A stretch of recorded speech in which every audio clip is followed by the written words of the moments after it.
Petrol diesel ಬೆಲೆ ಏರಿಕೆ ಆಯಿತು, ಖಾಸಗಿ ಬಸ್ಗಳ ದರನೂ ಕೂಡ ಏರಿಕೆ ಆಯಿತು. ಇದೀಗ ಶಾಲೆಗಳಿಗೆ ಸಪ್ಲೈ ಮಾಡುವಂಥ ಶಾಲಾ ಮಕ್ಕಳನ್ನು ಕರ್ಕೊಂಡು ಹೋಗುವಂತಹ ಬಸ್ಗಳ ದರನೂ ಕೂಡ ಹೆಚ್ಚಳ ಆಗುವಂಥ ಸಾಧ್ಯತೆಗಳಿದ್ದಾವೆ. ಸೊ ನಮ್ಮ ಜೊತೆಗೆ ರವಿಕುಮಾರ್ ಇದ್ದಾರೆ, ಅವ್ರನ್ನ ಮಾತಾಡಿಸ್ತೀನಿ. ಸರ್, ಈಗ ಖಾಸಗಿ ಬಸ್ಗಳ ದರ ಹೆಚ್ಚಳ ಆಗಿದೆ. ಸೊ ಈಗ ಶಾಲೆಗಳಿಗೆ ಮಕ್ಕಳನ್ನು ಕರ್ಕೊಂಡು ಬರುವಂತಹ ಬಸ್ಗಳಾಗಿರ್ಬೋದು ಅಥವಾ ಮ್ಯಾಕ್ಸಿ ಕ್ಯಾಬ್ಗಳು, ಇದ್ರ ದರ ಏರಿಕೆ ಆಗುತ್ತಾ? ಖಂಡಿತ ಆಗುತ್ತೆ ಸರ್. ಒಂದು 10% ನಾವು ಮಾಡಲೇಬೇಕು, ಅನಿವಾರ್ಯತೆ ಇದೆ. ಯಾಕಂದರೆ ಒಂದು ಸ್ಪೇರ್ ಪಾರ್ಟ್ಸಿಂದ ಹಿಡಿದು ಎಲ್ಲ ಬೆಲೆನೂ ಜಾಸ್ತಿ ಆಗಿದೆ. ನಮಗೆ ಇವಾಗ ಒಂದು ತಿಂಗಳು ರಜೆ ಇರೋದ್ರಿಂದ ಗಾಡಿಗಳೆಲ್ಲ ರೆಡಿ ಮಾಡಿಸ್ಕೊಂಡು ತುಂಬ ದುಬಾರಿ ಆಗಿದೆ. ಅದರಲ್ಲಿ ಡೀಸೆಲ್ಲು, ಪೆಟ್ರೋಲು ಇದೆಲ್ಲ ಜಾಸ್ತಿ ಆದಾಗ ನಾವು ಅನಿವಾರ್ಯತೆಯಿಂದ ಮಾಡಲೇಬೇಕು ಸರ್. ಸೊ ಅಂದರೆ ಈಗ ಬರ್ಡನ್ ಆಗಲ್ವಾ ಸರ್ ಈಗ ಪೇರೆಂಟ್ಸ್ಗೆ?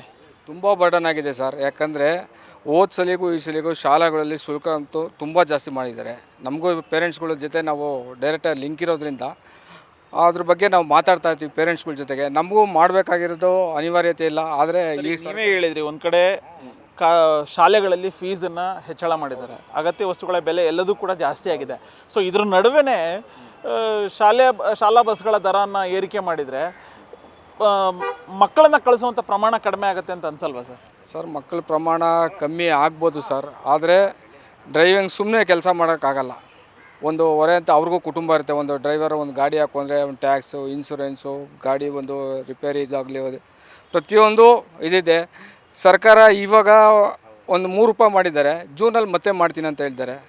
ಅವಾಗ ಮಾಡಿದ್ರೆ ಇವಾಗ ಮಾಡಿದ್ರೆ ನಾವು ಇವಾಗೇ ರೇಟ್ ಜಾಸ್ತಿ ಮಾಡ್ಕೊಬೇಕು, ಒಂದು 10% ಮಾಡ್ಕೊಬೇಕು. ಮತ್ತೆ ಜೂನಲ್ಲಿ ಹೋಗ್ಬಿಡ್ತಾನೆ, ತಿರ್ಗಾ ಮಾಡಿದ್ದಾರೆ ಮತ್ತೆ ಮಾಡಿ ಅಂತ ಕೇಳೋಕ್ಕಾಗಲ್ಲ. ಒಂದು ಸಲ ಏನಿದೆ ನಾವು ಮಾಡ್ಕೊಬೇಕು.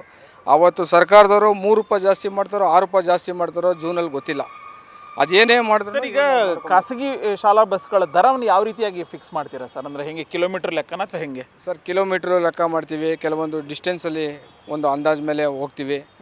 ಕೆಲವೊಂದು ಮಾಲೀಕರು ಪೋಷಕರ ಹತ್ರ ನಾವು ಚೆನ್ನಾಗಿ ಇದು ಮಾಡ್ಕೊಂಡು ಕಮ್ಯುನಿಕೇಷನ್ ಮಾಡ್ಕೊಂಡು ನಾವು ಮಾಡ್ತಾಯಿದ್ದೀವಿ. ಈಗ ನನ್ನ ಪ್ರಶ್ನೆ, ಇವತ್ತು 5 ಕಿಲೋಮೀಟ್ರ್ ಒಳಗಡೆಯಿಂದ ಯಾವ್ದಾರು ಒಬ್ಬ ಪೇರೆಂಟು ತಮ್ಮ ಮಗುನ ಕಳಿಸ್ತಾರೆ. ಸೊ ಅವ್ರಿಗೆ ಎಷ್ಟು ಸಾವಿರ ಬರ್ಡನ್ ಆಗ್ಬೋದು ಅಂತ ವರ್ಷಕ್ಕೆ?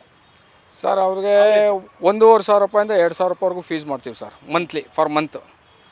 ಆ ಮಂತ್ ಫೀಸ್ ಮಾಡಿದಾಗ ನನಗೆ ತಿಳಿದ ಮಟ್ಟಿಗೆ 100ರಿಂದ 200 ರೂಪಾಯಿ ಜಾಸ್ತಿ ಆಗ್ಬೋದು ಸರ್. 100 ರೂಪಾಯಿಂದ ಅವರು ಪೋಷಕರನ್ನು ನೋಡ್ಕೊಂಡು ನಾವು ಮಾಡ್ಕೊತೀವಿ ಸರ್.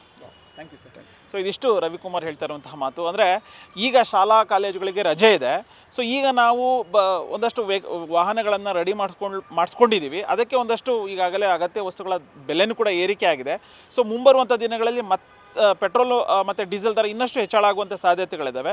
ಸೊ ಹೀಗಾಗಿ ನಾವು ಪದೇ ಏರಿಕೆ ಮಾಡಲಿಕ್ಕೆ ಸಾಧ್ಯ ಆಗೋದಿಲ್ಲ. ಸೊ ಈಗ ಒನ್ ಟೈಮ್ ಅಂತೇಳಿ ನಾವು 10% ಜಾಸ್ತಿ ಮಾಡ್ತೀವಿ. ಜೊತೆಗೆ ಪೇರೆಂಟ್ಸ್ಗೂ ಕೂಡ ಯಾಕೆ ದರವನ್ನು ಹೆಚ್ಚಳ ಮಾಡಿದ್ದೀವಿ ಅನ್ನುವಂಥದ್ದನ್ನು ಅವರಿಗೆ ಮನವರಿಕೆ ಮಾಡಿಕೊಡುವಂಥ ಕೆಲಸವನ್ನು ಕೂಡ ಮಾಡ್ತೀವಿ ಅನ್ನುವಂಥ ಒಂದು ಮಾತನ್ನು ಹೇಳ್ತಿದ್ದಾರೆ. ಕ್ಯಾಮ್ರಾ ಪರ್ಸನ್ ರವಿಕುಮಾರ್ ಜೊತೆ ಉಲ್ಲಾಸ ಸ್ಕಿರ್ವಾಸೆ, guarantee news, Bengaluru. Guarantee news, ಸುದ್ದಿ ಖಚಿತ, ನ್ಯಾಯ ನಿಶ್ಚಿತ.